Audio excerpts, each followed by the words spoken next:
जय साई राम। नमस्कार। मैं ब्रिजमोहन सूरी स्वागत कर रहा हूं आपका आपके इस चैनल में। आज हम बात करने वाले हैं कि हमारा कर्ज कैसे उतरेगा। बहुत भक्त बहुत लोग जानना चाहते हैं कि उन पर जो कर्जा है वो कैसे उतरेगा, जानना चाहते हैं कि कैसे धन बरसेगा, जानना चाहते हैं कि उनका कारोबार कैसे चलेगा, उनकी दुकान कैसे चलेगी।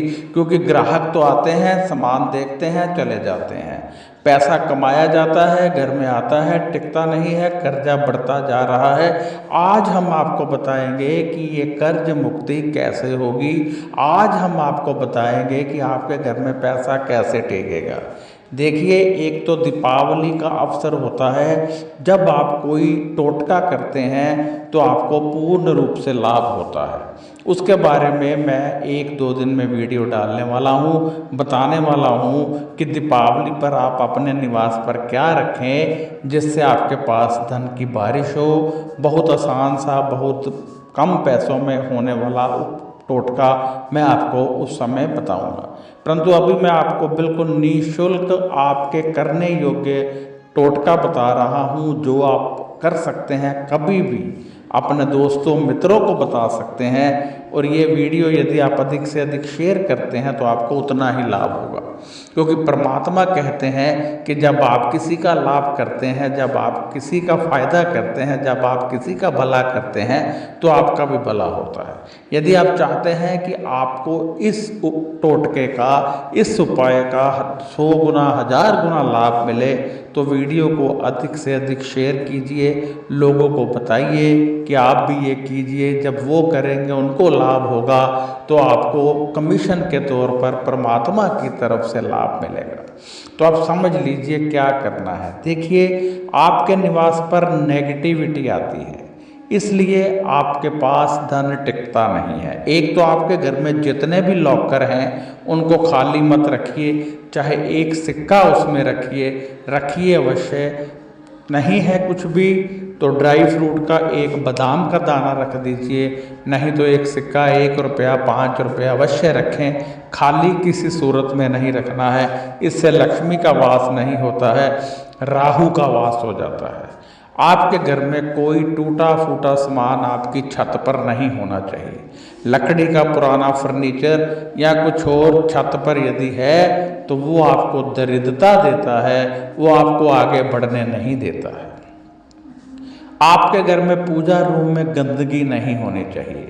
कई लोग पूजा रूम को स्टोर का रूप दे देते हैं, वहाँ पर जो सामान आता है, जो रखने का स्थान नहीं है, पूजा रूम में रख देते हैं। इससे उनके घर में दरिद्रता आती है, लक्ष्मी का वास नहीं होता है। कहते हैं जो लोग रात को गीले पांव बिस्तर पर जाते हैं उनको लक्ष्मी कभी भी पसंद नहीं करती है, लक्ष्मी उनसे प्रसन्न नहीं होती है, लक्ष्मी उनके निवास पर वास नहीं करती है। इसलिए इन चीज़ों का ध्यान अवश्य रखना है। और मैं आपको लाल किताब और एस्ट्रोलॉजी से संयुक्त रूप से एक उपाय बताने वाला हूँ, जो आप करेंगे तो मुझे उम्मीद है कि आपकी कर्ज मुक्ति होगी। एक तो दूध में हल्दी डालकर पीजिए, माथे पर हल्दी या केसर का तिलक लगाइए।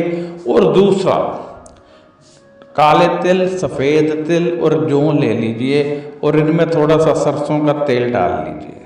काले तिल, सफ़ेद तिल और जौ लीजिए, थोड़ा सा सरसों का तेल इसमें डाल लीजिए और इसको प्रतिदिन ज़मीन में दबाइए। इससे कर्ज मुक्ति होने के चांसेस आपके बढ़ेंगे। और साथ में यदि आप थोड़े से चावल और थोड़ी सी चीनी लें, इनको मिक्स करें और पक्षियों को डालें, तब भी आपकी कर्ज मुक्ति होगी। सबसे जो सटीक उपाय है वो मैं आपको बता रहा हूँ। ये करने से आपको बहुत अधिक लाभ मिलने वाला है, आपका कर्जा उतरने वाला है और आपको शक्ति मिलने वाली है। यदि आप दुकानदार हैं तो जहाँ आप गद्दी पर बैठते हैं वहाँ परमात्मा का नाम सिमरन कीजिए, अपने गुरु का नाम सिमरन कीजिए। किसी भी सूरत में गद्दी पर बैठकर आप धूम्रपान मत कीजिए, सिगरेट मत पीजिए, नॉनवेज मत खाइए, शराब मत पीजिए। इससे आपको बहुत अधिक नुकसान होता है और गद्दी आपको धक्के मारती है।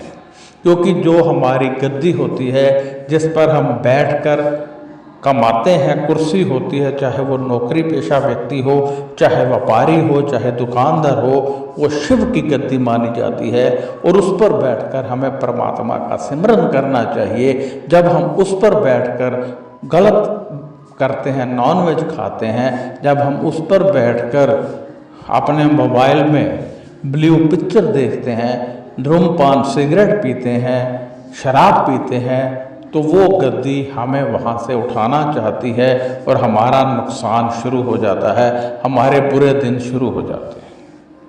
आपके निवास में जो पैसा आता है, यदि वेतन के रूप में आता है या जैसे भी आता है, उसमें से थोड़ा बहुत अवश्य निकालें और उस पैसे को गरीबों में बांटें। जो घर में आटा आता है उसमें से एक कटोरी आटा गरीबों के लिए निकाल लें। यदि नहीं निकाल सकते, एक चुटकी भर निकाल कर वृक्ष के इर्द गिर्द फेंक दीजिए।